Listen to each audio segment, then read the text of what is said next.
যদি মনে করেন পিঠ বাঁচাতে চুপ থাকবো, কারোর পিঠ কিন্তু রক্ষা হবে না। সরকারকে বলবো বিদায় নেন, বিদায় নেন। বলেন আপনারা ব্যর্থ, স্বীকার করেন আপনারা পারছেন না।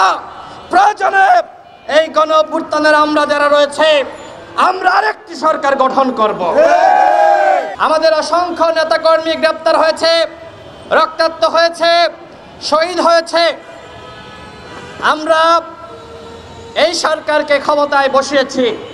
আমরা বারবার বলছি এই গণঅভ্যুত্থানের সরকার আমাদের সকলের সরকার। আমরা যারা গণঅভ্যুত্থান সংগঠিত করেছে সেই গণঅভ্যুত্থানের সরকারের আমলে যদি নুরুল হক নূরকে আক্রান্ত হয়ে রক্তাক্ত হয়ে ঢাকা মেডিকেলের আইসিইউতে কাটাতে হয়, যদি আমাদের নেতাকর্মীদেরকে হাসপাতালের বিছানায় কাটাতে হয়, সেই সরকারকে কোনোভাবেই কি গণঅভ্যুত্থানের সরকার বলা যায় বন্ধুগণ? এই সরকার পদে পদে ভুল করছে। আজকে গণঅভ্যুত্থানের নায়কদেরকে রক্ষা করতে পারছে না। আজকে হয়তো নুরুল হক নূরকে আক্রান্ত করা হয়েছে, আগামীকাল কিন্তু আপনার পালা। সুতরাং যদি মনে করেন পিঠ বাঁচাতে চুপ থাকবো, কারোর পিঠ কিন্তু রক্ষা হবে না। যদি ১/১১ ফিরে আসে, যদি এই সরকার ব্যর্থ হয়, যদি আরেকটি ফখরুদ্দিন মঈনুদ্দিন সরকার গঠিত হয়, তাহলে কিন্তু আমরা সবাই অনিরাপদ। হাসিনা তো পালানোর জায়গা পাইছে ভারতে, আমাদের কি পালানোর জায়গা আছে? আমরা তো ইন্ডিয়ায় যেতে পারবো না, পাকিস্তানে যেতে পারবো না, মালদ্বীপে যেতে পারবো না, এই বাংলাদেশেই থাকতে হবে। সুতরাং আমাদের নিরাপত্তা যদি এই সরকার নিশ্চিত করতে না পারে, তাহলে সরকারকে বলবো বিদায় নেন, বিদায় নেন। বলেন আপনারা ব্যর্থ, স্বীকার করেন আপনারা পারছেন না। প্রয়োজনে এই গণঅভ্যুত্থানের আমরা যারা রয়েছে আমরা আরেকটি সরকার গঠন করব। সংগ্রামী সাথী বন্ধুগণ, আমরা আমাদের দলের পক্ষ থেকে বলেছিলাম বিপ্লবের পরে, অভ্যুত্থানের পরে যারা গণঅভ্যুত্থানে অংশ নিয়েছে সবার অংশীদারিত্বের জাতীয় সরকার, কিন্তু আমাদের কথা শোনা হয়নি। দেখেন, মনে করা হয়েছে আমরা রাজনীতিতে নতুন, বয়স কম, কিন্তু এই গণঅভ্যুত্থানে কারা ভূমিকা রেখেছে?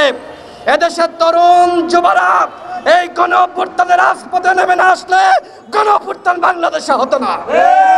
সুতরাং তরুণ বলে আর যুবা বলে ইগনোর করবেন না। যুগে যুগে প্রমাণিত হয়েছে, ইতিহাস তৈরি করেছে তরুণরা।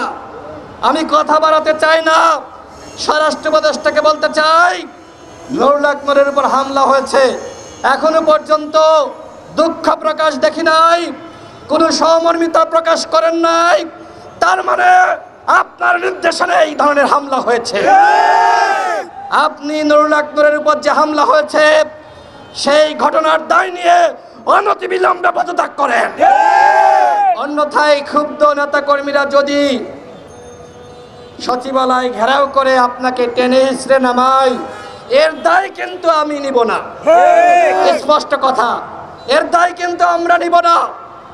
আপনার দায়িত্ব ছিল যারা এই ঘটনার সাথে জড়িত, যারা নির্দেশ দিয়েছে চিহ্নিত করে তাদের বিচার করা, তাদেরকে গ্রেফতার করা। এখনো পর্যন্ত সেনাবাহিনী এবং পুলিশের যারা এই ঘটনার সাথে জড়িত, এতদিন পার হয়ে গেল, একজন কেউ কেন গ্রেফতার করতে পারলেন না?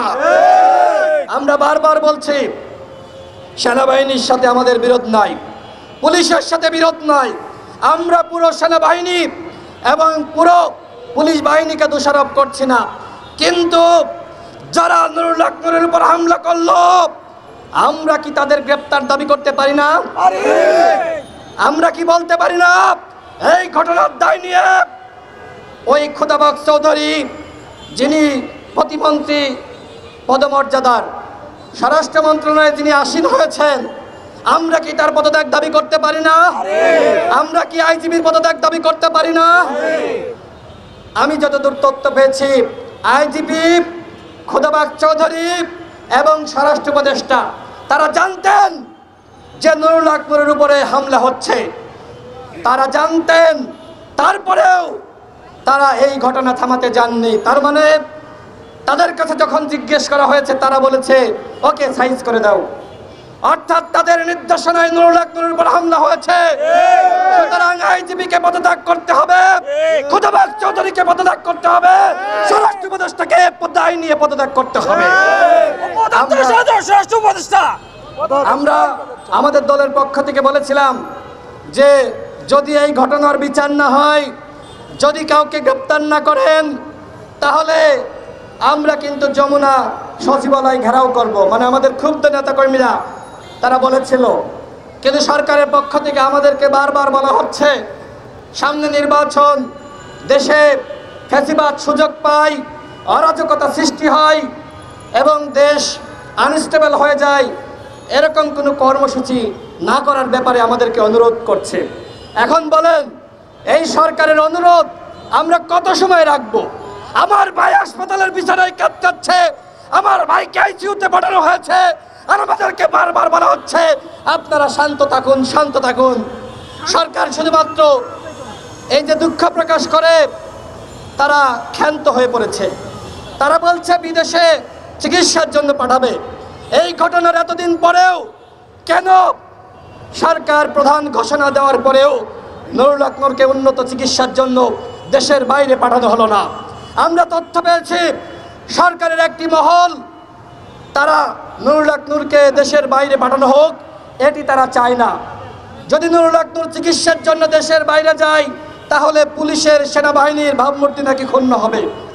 আর এই জন্য সরকার প্রধান ঘোষণা দেওয়ার পরেও এখনো পর্যন্ত গড়িমসি করা হচ্ছে।